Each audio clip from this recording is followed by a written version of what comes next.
Oi, Tudo bom? tudo bom? Tudo, Marcelo, e você, tudo jóia? Tudo jóia.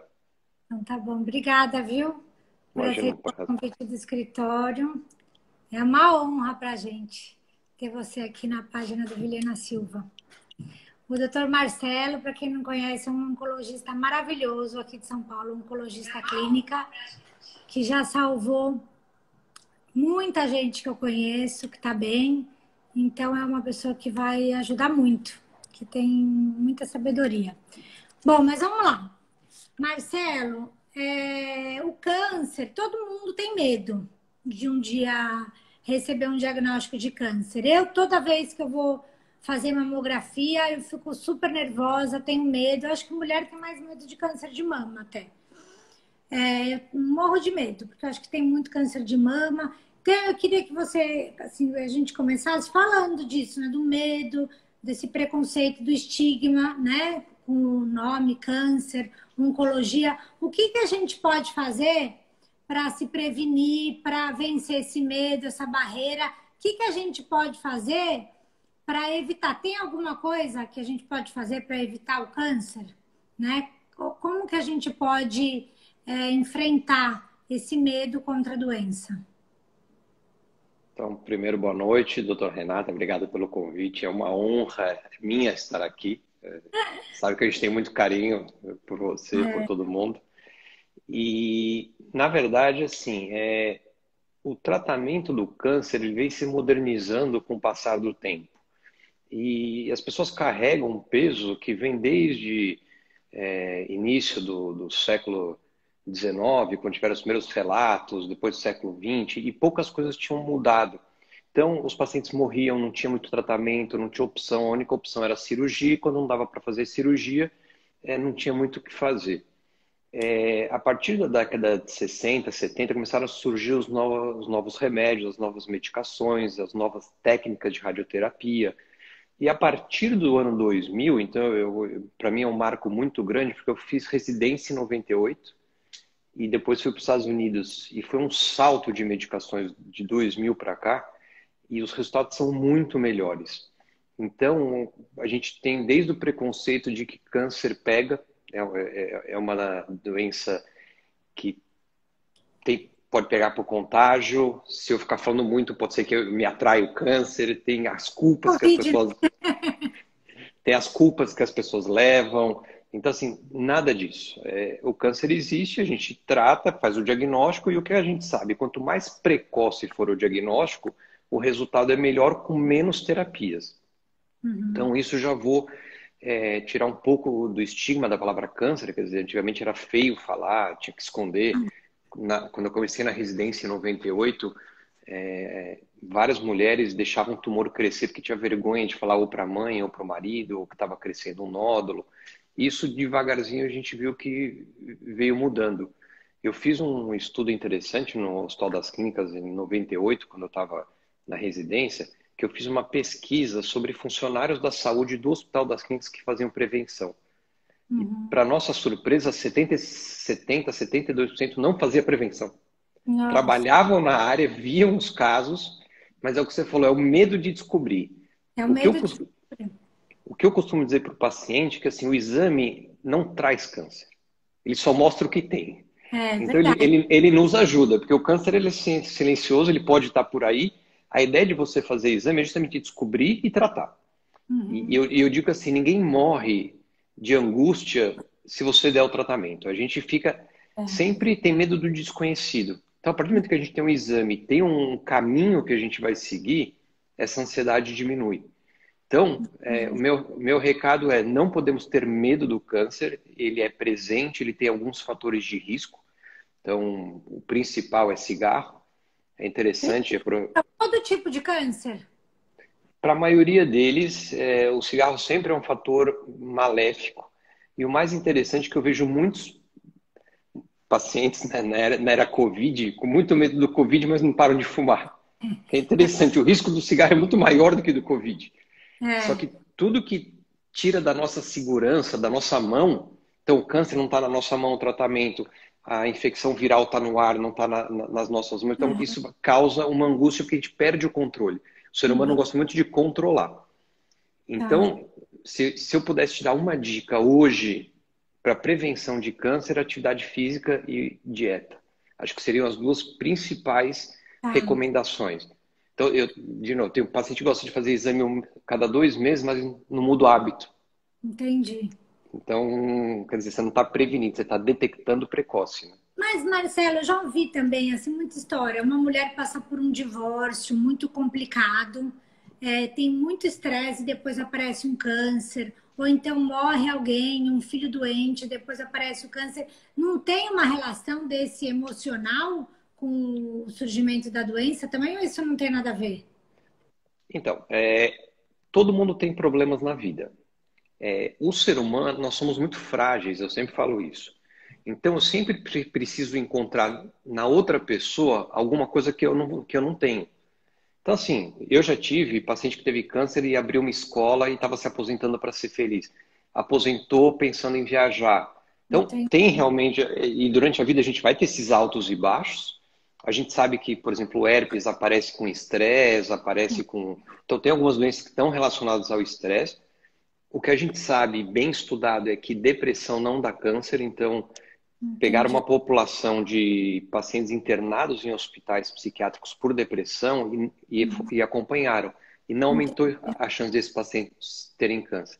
Então, é Uhum. óbvio que a gente sempre tenta causa e efeito, né? Uhum. Então, câncer de joelho é muito comum falar, não, mas é que eu joguei bola, eu bati, eu... Uhum. Então, a gente sempre tenta ter esse causa e efeito, mas não é...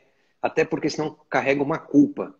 Entendi. Então, você tá com isso porque você engoliu o sapo. Porque você. Então, eu sempre acho no outro um defeito que eu não tenho. Entendi. Então, Então, assim, ele tem que fazer atividade física, se alimentar bem e não fumar. e viver o dia a dia. Também a gente não pode esquecer de deixar tudo para frente e não realizar Tá. agora. Então, tudo tem a sua idade. Tem que fazer as prevenções, as mulheres têm que fazer mamografia, ultrassom de mama, Tá. Papa Nicolau, a colonoscopia. O ideal é você fazer um check-up anual com o seu clínico ou ginecologista, enfim, e fazer os exames preventivos e ter uma vida saudável. Tá certo. Não adianta também ter uma vida saudável e fugir do médico, né? Tem que fazer os exames todo ano. É, tá certo. Deixa eu te perguntar uma coisa. E quando que eu preciso procurar um hospital? Mesmo fazendo tudo isso uma vez por ano, quais os sinais que o câncer dá que eu preciso procurar um hospital, que eu preciso procurar ajuda médica? Opa, isso aqui não está bem comigo, deve ter alguma coisa errada. Se o corpo dá sinais que você tem câncer? Normalmente, quando os sinais aparecem, é porque está maior do que deveria estar no check-up. Entendi. O que acontece é que muitas pessoas, primeiro, têm medo de procurar o médico, com medo de vir o diagnóstico. E Uhum. isso, como eu disse, não muda. O diagnóstico precoce ele só ajuda. Então, de novo, é você ter uma empatia com o seu médico e confiar e passar e tirar todas as informações. Porque Uhum. muitas vezes, e eu já ouvi várias vezes isso, o paciente faz exame, faz um ultrassom. O médico do ultrassom fica angustiado de falar que deu alguma coisa e fala para o paciente que está tudo bem. E Como aí ele não. falou que está tudo bem, ele não volta no mastologista ou não volta no ginecologista, o ginecologista não abriu o exame, depois de 6 meses aumentou um nódulo, e ela fala, putz, aí o médico vai lá, abre o exame, não, já tinha alguma alteração. Então, É. assim, eu costumo dizer, a nossa vida é nossa. Então, a Uhum. partir do momento que a gente mandou o exame por aí, tem que ligar, tem que cobrar, tem Uhum. que ter certeza que o médico está vendo o exame, voltar em retorno. Uhum. Hoje eu posso a telemedicina é uma coisa super, que agora tá avançando. Eu Uhum. tenho um problema, eu vou ser honesto, assim, eu sou da velha guarda, eu preciso examinar. Eu não É. consigo só ver o exame ou só. Então, a gente criou um ambiente na clínica que o paciente está protegido, mas eu preciso examinar, eu preciso olhar a cicatriz, olho Uhum. no olho, que é um pouco diferente do celular. Então, eu acho que isso, principalmente até após a pandemia, tem que voltar. É a rotina, é a sua vida. Quer dizer, você tem que cuidar da sua vida. Ninguém vai cuidar se você não se cuidar, entendeu? Marcelo, por exemplo, eu, né? Agora uma pergunta minha. Todo ano eu faço meu check-up na época do meu aniversário. Meu aniversário foi em junho, Só que eu não fui ainda na minha ginecologista por causa do Covid e tal. Você acha que é seguro ir no médico, fazer os exames? As pessoas podem ir nessa época, não deixa adiar. Não é para adiar o check-up? Então, quando começou a pandemia, em fevereiro, a gente não tinha muita ideia de como ia ser. Então, É. realmente, a gente estava num período de adaptação. Os Uhum. próprios médicos, a medicina, a gente não tinha muito, é, não sabia como que era a transmissão. Então, a gente está aprendendo com o tempo. Tá. Se pensar no seu caso, que você faz anualmente direitinho e atrasar 1, 2 meses, a hora que acalmar, mas tem que lembrar que precisa fazer, não é porque tem a pandemia. Então, pacientes que deveriam ter feito em janeiro e não fizeram, devem fazer. Tá. Então, assim, 1, 2 meses a gente até tolera, mas não Uhum. pode passar, porque isso depende entre você ter um tumor muito pequeno e não precisar fazer químio nem rádio, e acabar esperando 6 meses e ter que completar esse tratamento com alguma outra coisa. Entendi. Dá para evitar muita coisa, né, com diagnóstico precoce. Tá Com certo. certeza. Deixa eu te falar mais uma pergunta aqui que, assim, muitas pessoas me perguntam, né? Eu recebo muita ligação de gente que, na verdade, não precisa do advogado, mas precisa de um médico, né? Que ele precisa conversar. Porque a pessoa não sabe, né, com quem falar. Por exemplo, uma pessoa que tem um plano de saúde mais simples, que ele só tem atendimento ali na rede credenciada, atendimento na rede própria do plano de saúde, ele tem o diagnóstico e ele recebe um tratamento ali do médico do plano de saúde dele. Ó, você vai ter que fazer químio, depois vai ter que operar, tal. Tem alguma. Como essa. Ela não sente segurança porque não cria aquele vínculo, é um atendimento rápido pelo médico do plano, não foi o médico que ele escolheu. Como esse paciente vai ter certeza que ele está tendo o melhor tratamento, que essa é a conduta correta? O que a gente pode informar para essa pessoa ter mais segurança no tratamento proposto? Quais as perguntas que ele tem que falar para o médico? Quais os exames que ele tem que fazer? Se dá para a gente dar essa orientação por aqui. Então, a primeira coisa que eu digo assim, tem que ter uma empatia, tem que ter um bom relacionamento médico-paciente. É a sua Uhum, vida que está em jogo, é um tratamento sério. uhum, Então, assim, eu vou dar um exemplo rápido que aconteceu há 2 semanas. Eu vi um paciente que era acompanhado em outro serviço. Ele veio, marcou a consulta, passou. Eu conversei com ele, examinei. E aí, no uhum. final da consulta, ele falou: Marcelo, posso ser seu paciente? Eu falei: pode. Ele falou: não, vou ser bem honesto com você. Eu sou médico, ninguém me examinou. Eu estou quase um ano tratando, ninguém me examinou. Você foi o primeiro médico que me examinou. Então, assim, um próprio médico não tendo a melhor assessoria. Então, assim, É. é, o que eu digo é o seguinte: independente se é do plano, se não é do plano, E tem que, enfim, tem que o colocar médico, você. o médico é médico, tem que examinar, tem que dar proposta, e tem que ter empatia. É um tratamento prolongado. Eu brinco com os pacientes que casamento a gente pode separar, mas do oncologista é mais difícil, porque é É. uma relação muito íntima. Então você tem que ter essa relação. Porque se Uhum. você não tiver essa relação de confiança, nada funciona. E aí, se você tiver dificuldade com o seu médico ou você não está tranquilo, ouve uma segunda opinião. Vai Tá. ouvir a opinião de outro médico, vê se está tudo certo. Eu digo que economia que às vezes é cara demais. Então, o É. tratamento não pode demorar muito, não pode.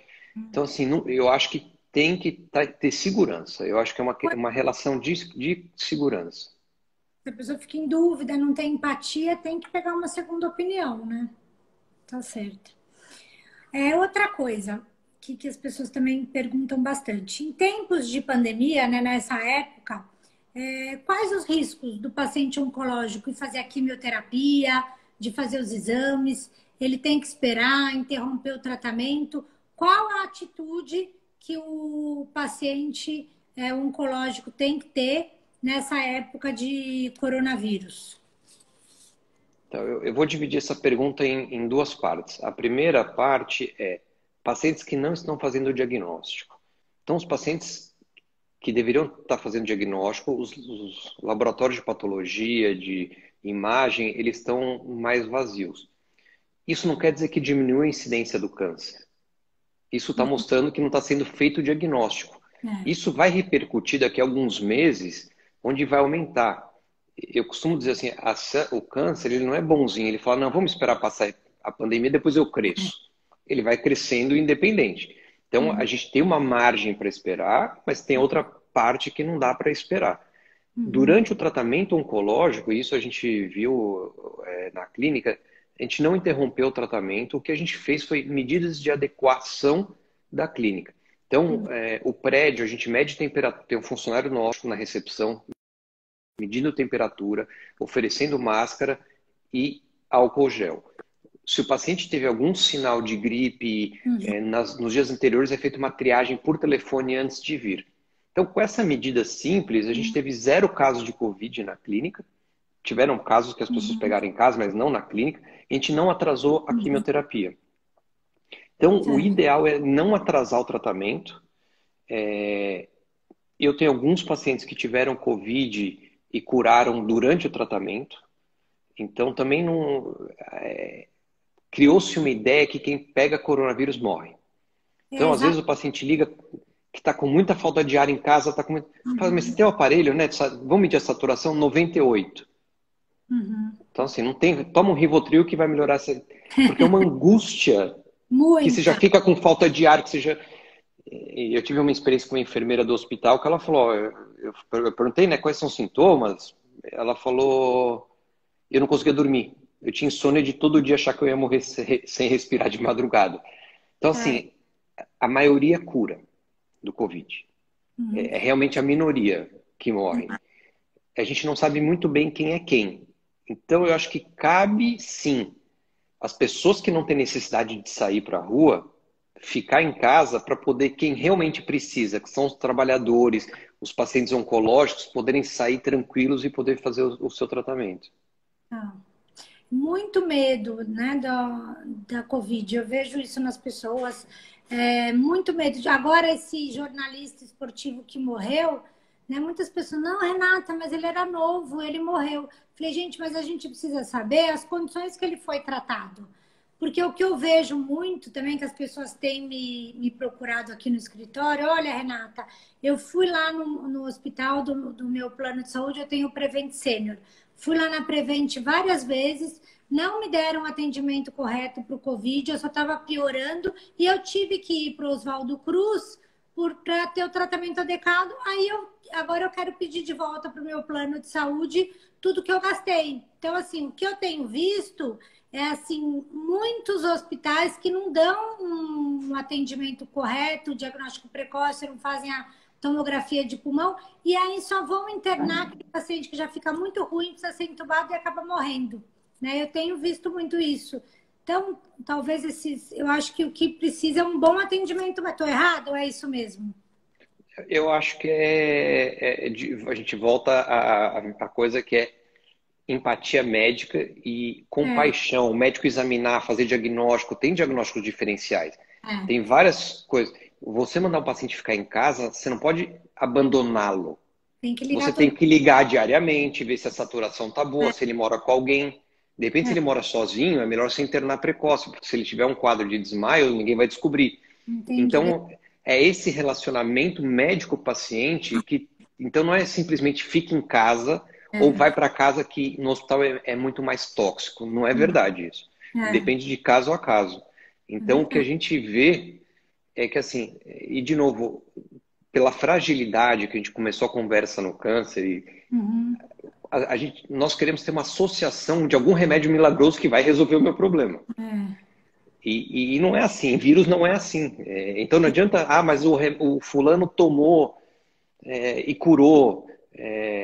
De novo, o melhor remédio para virose, e esse é uma virose, é o chá da avó. A gente brinca que é o chá que a avó fazia.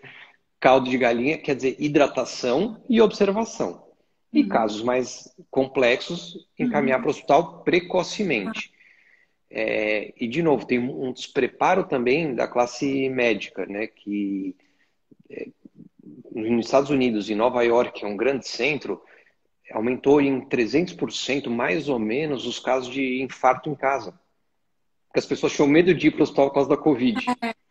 E aí tinha uma dor no peito, não procurava uma, ligava para o médico, não vai no hospital porque está com Covid, melhor não ir. E os hospitais estão separados, eles têm uma área Covid, têm uma área não Covid. Então, o diagnóstico precoce, o acompanhamento é super importante. Então, eu acho que o recado é esse, é cobrar, né? E eu acho que é importante, o leigo precisa começar a cobrar, porque a vida é nossa. Se a gente não brigar pela nossa vida, a gente não... Se esperar que o outro vá tomar conta, é muito difícil. Uma postura proativa, né? Porque muitas vezes tem gente que tem medo de perguntar, contestar, porque o médico tem aquela figura, né, do poder, da autoridade, e as pessoas não ficam à vontade, mas tem que perguntar sim, e que isso que você falou, é a sua vida, né? Não tem como deixar passar.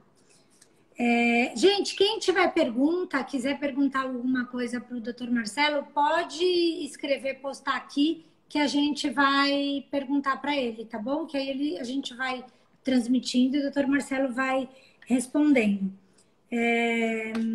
Que mais que eu ia perguntar? Voltando aqui para a oncologia, Marcelo, eu queria te perguntar, eu queria que você explicasse para as pessoas o que é imunoterapia, que muito se fala de imunoterapia, para todo tipo de câncer existe uma imunoterapia. O que é esse tratamento que todo mundo fala, que dá a chance de cura para tantos tipos de doença?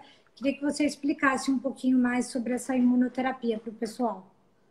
Tá, então eu vou tentar dividir em 3 categorias para ficar uma coisa mais didática. Primeiro, quimioterapia. Quando a gente começou a usar a quimioterapia, era um tiro de canhão que a gente dava para matar o tumor de uma forma rápida. Ela é eficaz, mas ela tem mais efeitos colaterais. Certo. Aí a gente começou a entender os mecanismos do câncer, de como ele cresce, quais são as proteínas responsáveis pelo crescimento do câncer. E aí foram desenvolvidos os anticorpos ou terapia-alvo, que são drogas mais específicas que atacam direto a célula do câncer, com muito menos efeitos colaterais. Então isso foi chamado terapia-alvo. Terapia-alvo vai desde da hormonioterapia para câncer de mama, quando a gente dá um comprimido para tirar o hormônio feminino. E a última etapa que veio agora, que é a imunoterapia, na verdade o que foi descoberto, vou explicar de um modo bem simples que é fácil de entender. A célula do câncer, de alguns tipos de câncer, principalmente esses mais que dependem de imunomodulação, então melanoma, câncer de rim, onde a quimioterapia era pouco eficaz, câncer de pulmão, câncer com muitas mutações, ele tem um mecanismo de desligar o nosso sistema imunológico. Através de ninguém precisa decorar, mas é do PDL, do ligante. Todo mundo fala PDL1 hoje. Então, é mais ou menos, nessa região do receptor do PDL onde o câncer desliga o sistema imunológico. Então, como se a gente estivesse no quarto e eu apagasse a luz. E aí, cada um faz o que quer, porque ninguém está vendo. Tá. Essa imunoterapia, ela vai lá e acende a luz da sala. Ela bloqueia o PDL e ela faz com que a célula do câncer seja reconhecida pelo sistema imunológico. E aí o próprio sistema imunológico mata o tumor. Então, casos de melanoma avançado, eu tenho pacientes curados hoje com melanoma metastático. Isso aqui não existia em 2000, nessa época. Então, assim, a imunoterapia veio para ficar uma técnica bem interessante. A gente tem 3, 4, 5 tipos agora que agem em lugares diferentes. Então, esse é a imunoterapia. É provocar o sistema imunológico para matar a célula do câncer. Entendi. E ele tem menos efeito colateral também que a quimioterapia? Tem, porque ele acaba sendo... É como se eu causasse uma alergia. Então, eu faço o sistema imunológico ficar tão potente que ele causa uma alergia. Então, faz uma alergia na pele, pode fazer uma alergia no intestino, mas ele é muito mais brando do que a quimioterapia. Porém, as 3 terapias, terapia-alvo, quimioterapia e imuno, são importantes e podem ser usadas juntas. Uma ainda não tirou a outra. Em alguns tumores sim, em alguns tumores não. E cada vez mais tem imunoterapia para outros tipos de câncer, para melanoma, já tem para câncer de mama, para todos os tipos. Ou tem uma imunoterapia que pode usar para vários tipos de tumor? Na verdade, assim, várias imunoterapias são muito semelhantes e Uhum. varia do teste que foi feito inicial. Então, tem umas drogas muito semelhantes que podem ser usadas para vários tipos de tumor. Tumor de bexiga, também é um tumor difícil de tratar e que a imuno está tratando, linfomas recidivas. Hoje, uma gama de tumores estão sendo tratados com a imunoterapia. Tá. Deixa eu te perguntar outra coisa, Marcelo. Todo ano, em junho, eu sei que tem o Congresso Mundial de Oncologia, que vão todos os médicos. Um ano até a gente se encontrou e foi junto, né? Que é sempre lá em Chicago. E esse ano deve ter tido online, né? Por causa da pandemia. Eu queria saber se tem alguma novidade, alguma coisa que os pacientes oncológicos aqui no Brasil podem esperar, se tem algum estudo, alguma esperança, né, para quem já tem algum tumor avançado ou uma doença que não tem cura. Bom, vários remédios novos. Eu acho que é um congresso com 40 mil pessoas, é realmente onde sai todas as novidades.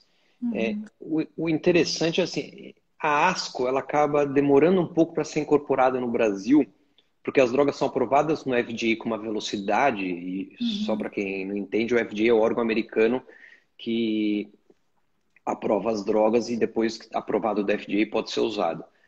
Para entrar no Brasil, o processo é mais lento. E às vezes, mesmo entrando no Brasil, o rol da ANS, do Sul, quer dizer, tem uma dificuldade para a gente adaptar essas drogas. Uhum. Então, é complexo a vinda para cá imediatamente. Então, assim, o ganho que a ASCO traz para a gente é realmente mais o aprendizado. Uhum. Agora, pelo que eu vi, a Sociedade Brasileira de Oncologia Clínica conseguiu aprovar imunoterapia para melanoma pelo SUS. Então, foi uma vitória Uhum. bem interessante. Então, eu Uhum. acho que a ideia é de mais de incorporar essas drogas. O que É. a ASCO mostrou que é interessante, e que eu acho que é isso que cada vez a gente está vendo mais, é que o paciente bem cuidado, e lá eles fizeram um teste com iPad, eles deram um iPad para o paciente, e o paciente reportava os efeitos colaterais pelo iPad, e a enfermeira recebia na clínica e podia Uhum. atuar. E teve um ganho de sobrevida de quase 6 meses sem intervenção, só de o paciente ser bem cuidado. Entendi. Então, eu acho que assim, tem drogas novas, e eu acho que isso tem que ser discutido caso a caso, porque não tem uma fórmula mágica. A gente Uhum. sabe que tem exames genéticos hoje, a gente consegue definir qual o gene que está alterado em cada tipo de tumor e agir específico, então isso é o jeito, acho que, mais moderno. Mas tratar bem o paciente continua sendo o principal. Tá certo. Então, eu acho que Cuidadinho, assim, atenção, cuidado. Aquilo lá do começo, né, que a gente conversou. não, e você identificar em cada paciente qual a alteração dele. Então, eu Uhum. costumo dizer que os protocolos são interessantes, mas a gente precisa encaixar o protocolo no paciente, não o paciente no protocolo. Porque o Entendi. paciente ele não tem um câncer, ele tem uma história, ele tem uma família, ele tem É, filhos, ele tem pais, ele tem noras, ele tem casamentos. Então, eu acho que tratar o paciente completo, o ganho é melhor. tá certo.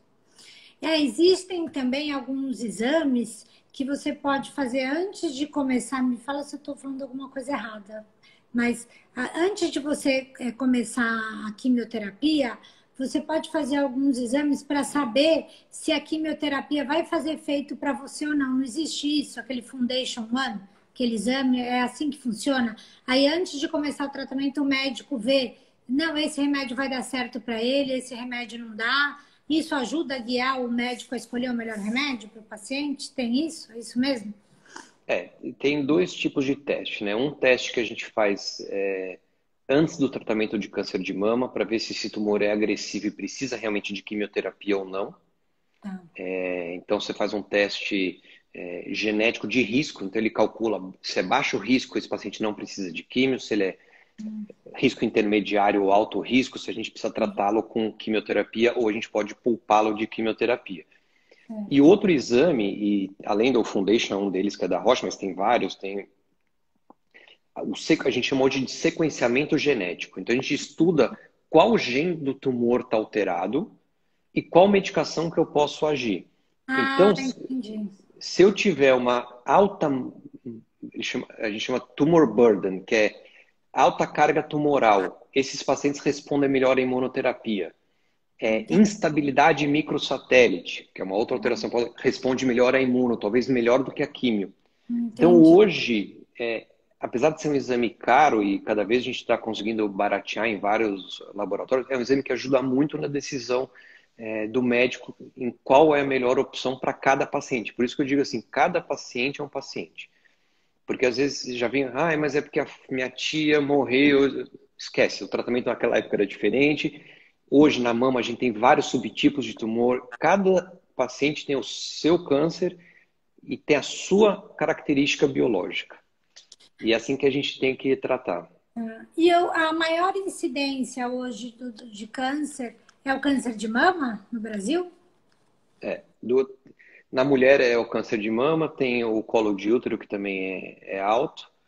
O câncer de intestino tem aumentado pelo aumento da ingesta de alimentos com carne vermelha.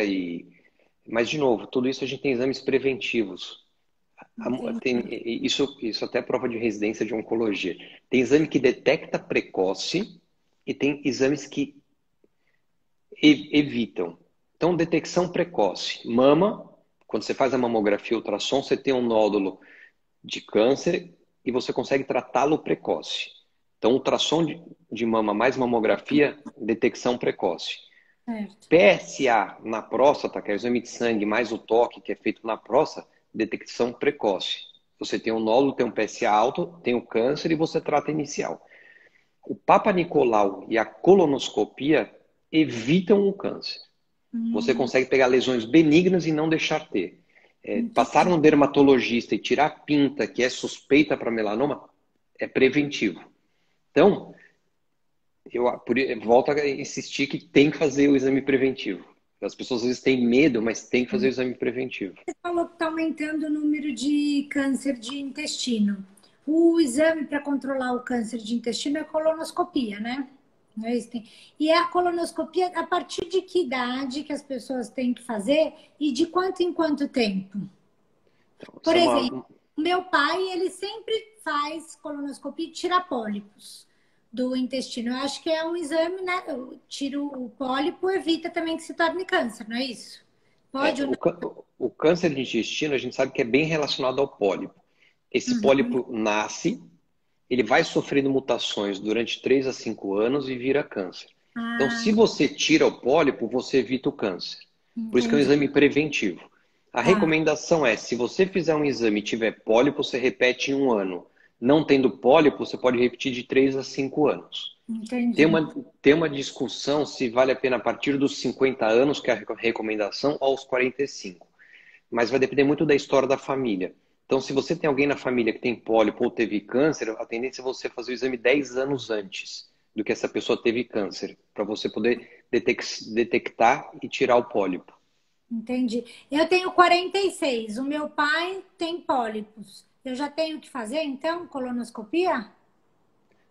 Eu vou falar uma coisa que a recomendação é dos 50, mas eu fiz a minha. Eu já fiz a minha, porque eu tenho viés, eu só vejo os casos complicados.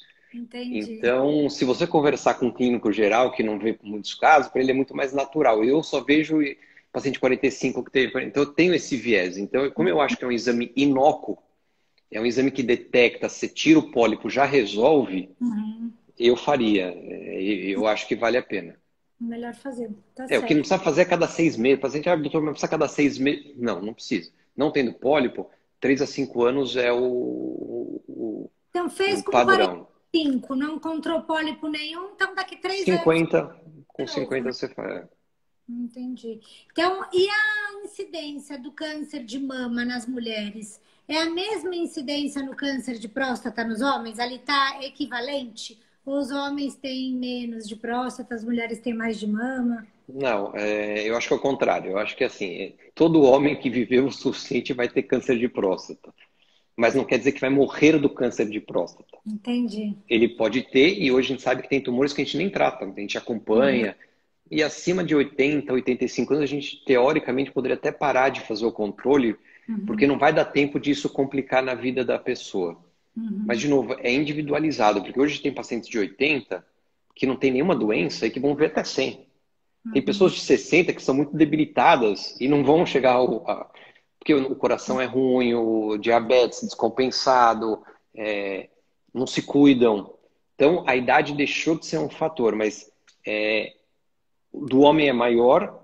O grande problema hoje que eu vejo é reposição hormonal na mulher, que tem que tomar cuidado. Então, a gente tem que ficar de olho, porque o câncer de mama está relacionado ao aumento da produção do estrógeno e progesterona. Então, não que eu seja contra, muito pelo contrário, tem alguns casos que eu sou a favor, que melhora muito a qualidade de vida, mas tem que seguir essas pacientes. Você não pode simplesmente pedir para a paciente fazer reposição e ela ficar 3, 4 anos sem fazer exames. Então é um compromisso, e de novo aí vai a empatia do médico com o paciente, a gente vai fazer reposição, mas anualmente você vai se comprometer a vir. Senão eu Entendi. vou te ligar e vou fazer com que você faça exame. Não é indicada a reposição hormonal, que o paciente não pode ter, não pode fazer? Tem mulheres que tiveram câncer de mama, então que depende de hormônio, essas pacientes, a gente dá um anti-hormônio, na verdade, então elas não podem Ainda fazer acho que vai reposição. poder tomar, né? Carcinomas in situ, que são lesões pré-malignas, também podem ser estimuladas pelo estrógeno e progesterona, então a gente não dá. E Uhum. mulheres que têm história na família muito grande de câncer de mama, que a gente evita de fazer a reposição.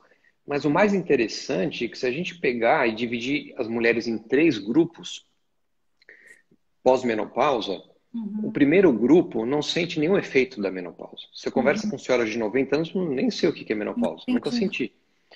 1/3 vão ter sintomas e que vão ser resolvidos Uhum. com um remedinho aqui e outro aí. E 1/3 vão ter casos graves que aí precisa de reposição. Uhum. Então, não pode virar uma moda repor para todo mundo.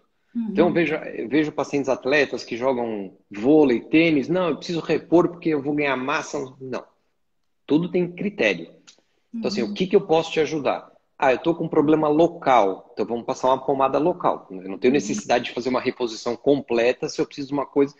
Então, Uhum. mulheres muito jovens que entrarem em menopausa precoce, essas precisam talvez mais de hormônio. As mais tardias, talvez menos hormônio. Então, de novo, é uma discussão muito individual. Mas Tá, eu acho que não pode ficar prescrevendo para todo mundo, até porque tem muita gente que não vai precisar e precisa fazer o controle. tá certo. Eu estou vendo que tem umas perguntas, Renata, nas telas, só não estou enxergando, mas Aqui, mas acho que tá. pergunta tem alguma. Tem muita gente comentando que na Suíça não tem medicina preventiva. Olha, minha amiga Geneco pediu para eu fazer a reposição hormonal e 2 anos depois eu tive câncer. Tem algumas. Tem uma pergunta? Aqui, ó. Qual é a principal dificuldade que o paciente e o médico enfrentam com o plano de saúde ou com o SUS?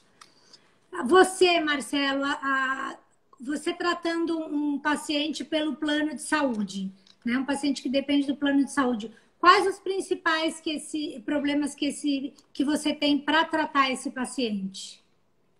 Então, hoje em dia, assim, eu digo que a medicina se desenvolveu muito e hoje o que vai sobreviver a medicina em geral, plano de saúde, hospital, médico, é uma parceria. As Uhum, medicações estão cada vez mais caras, os tratamentos estão mais caros, as pessoas estão vivendo mais. Então, tá. tem que ser uma compreensão dos três. Então, o que Uhum, não pode é um plano determinar um certo tratamento inferior o que já está aprovado em bula no Brasil. uhum, Então, e quando você vai num grupo onde é definido esse protocolo previamente, você fica amarrado. E você acha que o médico está te fazendo melhor. O SUS tem as limitações financeiras do SUS. Então, também então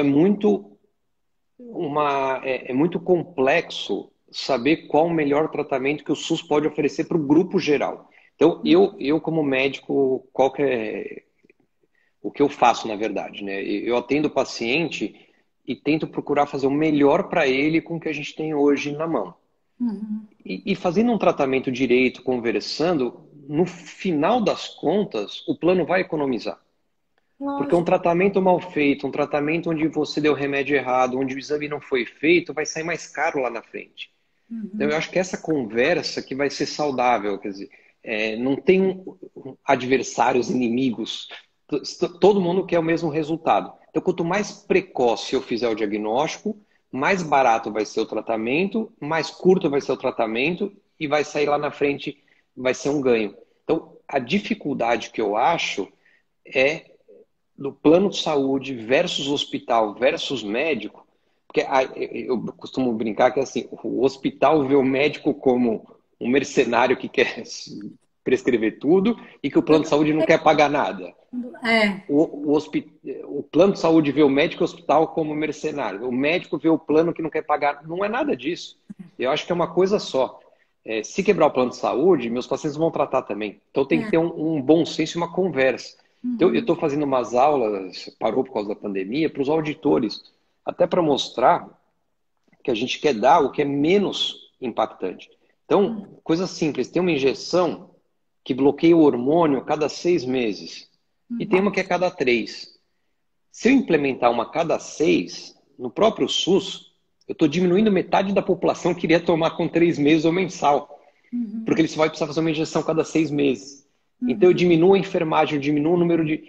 Então a conta tem que ser planejada, tem que ser uma conta aberta, conversada. Então não adianta simplesmente dizer sim ou não, ou eu vou fazer o remédio que eu acho que é o mais caro. Não.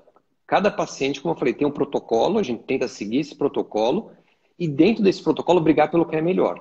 Se eu tenho um remédio que está aprovado e eu sei que ele é melhor, não tem por que eu não usar. Eu acho que esse que é o grande medo do paciente, né? Será que eu estou recebendo o melhor tratamento para o meu tumor? É isso aí. Então, eu acho que na dúvida, procure uma outra opinião.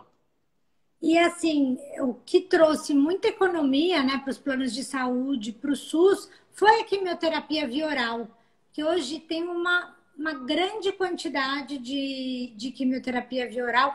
A maioria é coberta já pelos planos de saúde, e com isso tem uma economia imensa, né? Porque só de insumos, né, de leito em hospital, enfermeira, descartáveis que o plano deixa de gastar. Então, acho que o futuro é esse, né? Eu acho que sim, acho que é uma união de esforços. Eu acho que todo mundo vai ter que sentar e rever. O que eu acho que não dá é para deixar de oferecer o melhor tratamento para o paciente, simplesmente por não dar o tratamento. Então, se eu trabalho para um serviço onde eu não posso prescrever, então simplesmente eu não vou prescrever. Eu saí do hospital público em 2008, quando eu saí, que eu coordenava, eu fui chamado pela diretoria do hospital, porque eu estava deixando os pacientes ansiosos dizendo que tinha um remédio melhor que o SUS não oferecia. E eu falei, eu não posso mentir, eu não posso eu enganar. Eu também pedi para Cabe, ele.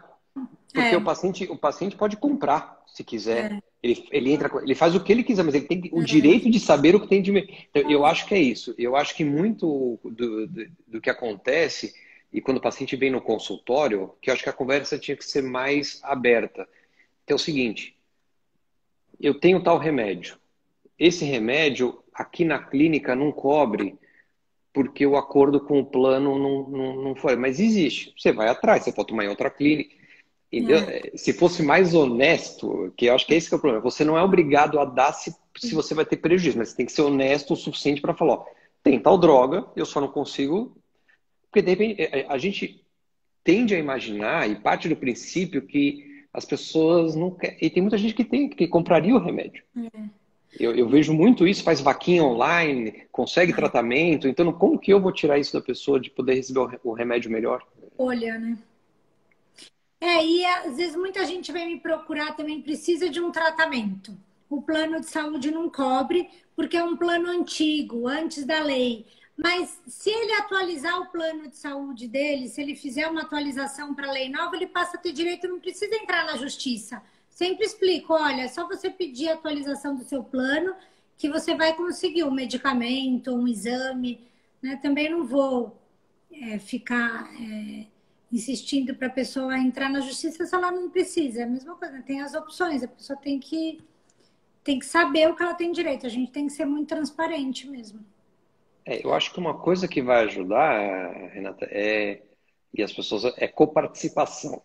Porque quando a gente coparticipa, independente do valor, você está pagando na hora. Então você sabe o que está saindo. O que acontece é que a gente usa, aí a coparticipação vai aparecer lá no final do ano, quando vem um aumento grande. Mas na verdade o aumento veio porque teve a coparticipação. Então, eu acho que vai ter que ter uma responsabilidade mútua de todo mundo de entender a incorporação dos remédios novos, né? Então, a outra pergunta que todo mundo faz, que você não me fez ainda, mas eu sei que está escondida na manga, por que é tão caro os remédios, né? Que é a outra pergunta. São terapias muito modernas e para cada 100 drogas feitas, uma que é aprovada. Então, a gente acaba pagando pelas 99 que não deram certo. Então, talvez aí vai ter que ter uma parceria governo-indústria farmacêutica de patrocinar estudos com preço lá na frente mais razoável. Senão não adianta nem fazer a droga. Né? Fazer um tratamento de 1 milhão, você dá para 100 mil pessoas, não vai fazer, porque não vai entrar. Então, tudo isso acho que a gente vai ter que estudar, né? São tudo coisas mais novas que estão aparecendo. Para a gente finalizar, a última pergunta uma era do preço dos medicamentos que eu ia te fazer, e porque deu 1 hora de live, o Instagram cai, então a gente não pode correr o risco de cair aqui a nossa conversa. Eu acho que você já respondeu um pouco disso, mas assim, e o futuro da oncologia no Brasil? Como você enxerga para os próximos 10 anos? Como que os pacientes vão ser tratados? Se tem mais alguma coisa que vai aparecer? Se existe a cura do câncer? Ou sempre vai ser tratado como uma doença crônica? As pessoas vão ter mais qualidade de vida, mas sem se livrar da doença? O que a gente pode esperar para os próximos 10 anos da oncologia? Qual o futuro do tratamento oncológico? Então, eu acho que, primeiro, quem tem plano de saúde no Brasil, e teve alguém que falou da Suíça aí, consegue ser mais bem atendido que muitos lugares da Europa, dos Estados Unidos e do Canadá. Então, a gente consegue aqui medicações que são difíceis em outros países. Então, acho que a medicina aqui no Brasil está avançada, a gente tem condição de fazer uma boa medicina. As drogas novas estão cada vez surgindo mais, a imunoterapia é uma realidade, cada vez vai ser maior. O que eu vejo é que a gente vai aprender a incorporar essas drogas com testes genéticos. Então, hoje não vai ser mais câncer de mama, vai ser câncer do fulano com as características genéticas assim, assim, assim. E o tratamento vai ser esse. Então, ou a detecção vai ser precoce, as pessoas vão curar, ou a gente vai ter um coquetel subtificado, individualizado para cada câncer. Então, hoje a gente chama câncer de pâncreas para todo mundo, mas tem uma mutação do câncer de pâncreas que é o mesmo da mama, que é o BRCA. Então, teoricamente, assim, o câncer de pâncreas não é igual para todo mundo. Tem gente que está viva, tem gente que não morre. Então, o que a gente está vendo agora, está começando a aprender, é tipificar qual o tipo de câncer que essa pessoa tem e um tratamento mais específico. Então, acho que o futuro é esse. Quer dizer, o patologista molecular vai dar o diagnóstico. Eu tenho um caso super didático, que a gente sabe que mulheres que fumam têm a tendência de não ter uma mutação do EGFR, que é uma mutação que você pode dar um comprimido. Então, esse é o básico. Eu tenho um paciente que fumou 50 e poucos anos. A primeira biópsia não veio mutação, que é normal, que era esperado. Então, o tratamento é quimioterapia. Quando a gente pediu o exame genético, ela tinha essa mutação pelo exame genético, que ela se beneficiou do comprimido. E o comprimido teve uma resposta muito melhor do que a quimio. Então, não dá para a gente achar... E antes era muito assim, não. Eu tento encaixar o perfil do paciente no que os estudos mostram. Agora não. Cada paciente... Independente do fenótipo, a gente precisa saber o que causou para poder agir especificamente nele. Entendi. Então, o futuro está na genética, né? Eu acho que sim, com certeza. O futuro está na E no genética. bom atendimento médico, que deve continuar. E tudo, né? Para poder entender a genética. Ah, muito legal. Obrigada, Marcelo. Olha, foi uma honra, ajudou muita gente assistindo. Foi muito bom a gente poder conversar e você esclarecer todas essas dúvidas, né? Para tirar esse estigma, esse medo que as pessoas têm de falar sobre o câncer, que a gente conversando assim fica tudo mais fácil e dá para a gente poder enfrentar, não ficar com medo de fazer os exames e seguir em frente. Foi muito bom. Muito obrigada, tá? Bom, Obrigado você pela oportunidade.